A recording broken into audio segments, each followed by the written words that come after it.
So watering a begonia is a little bit different, and like I said, when it's a 10-inch basket, it needs a little less than a big 12-inch basket. So he's going to give this one, it's got about half what it needs in it right now. So we do the same thing, get inside of there. Again, we don't pound the water over the top of the foliage or the flowers. And the water's running over the sides, so that's probably good. Actually, some burn can happen on some begonias if you water them in the full sun, all over their foliage. So we tend not to do that. This one's definitely heavy enough. Yeah. Yep, this one's a good one. Okay.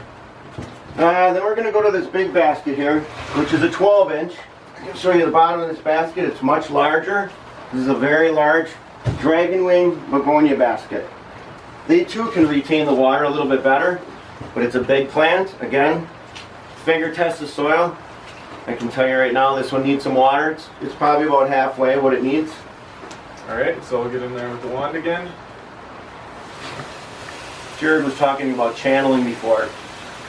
We check the plants throughout the growing season. We look at the soil, we take the root balls out and we check them and see what the roots are looking like. We want the roots to really get down into that soil, into the bottom. They're going to be looking for water and food.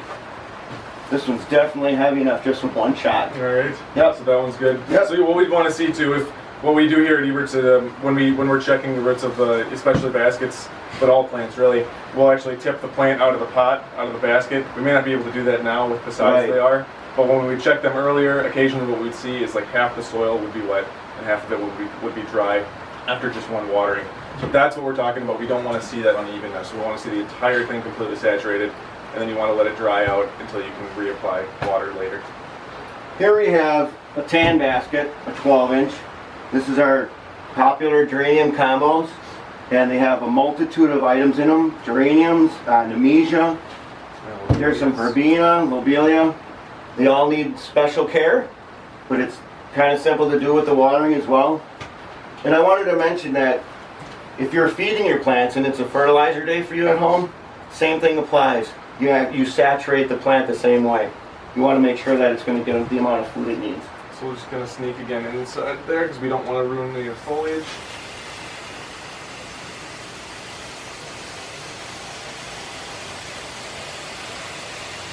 There you go. So that's dripping pretty good. Yeah, it's flowing over the sides a little bit.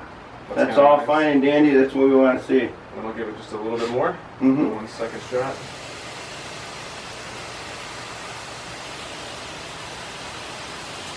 That's a good basket of heaviness right here. And we would see it after probably a minute or less. Oh yeah, It should it'll start draining through there right for out sure. the bottom, which is also It's a heavy basket. So that should do it for that one. So pay close attention to the baskets and the pots that you have at home.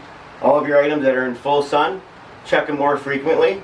Your begonias and your shade plants, they might need a little bit less, but we check them daily.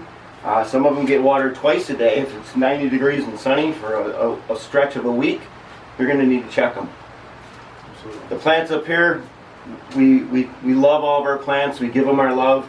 By the time you folks get them at home, they're pretty much good to go. So yeah, if you guys have any questions about watering anything or about fertilizing anything, ask us when you come out. We'd love to talk to you about it. So thank you very much. Thanks for your time.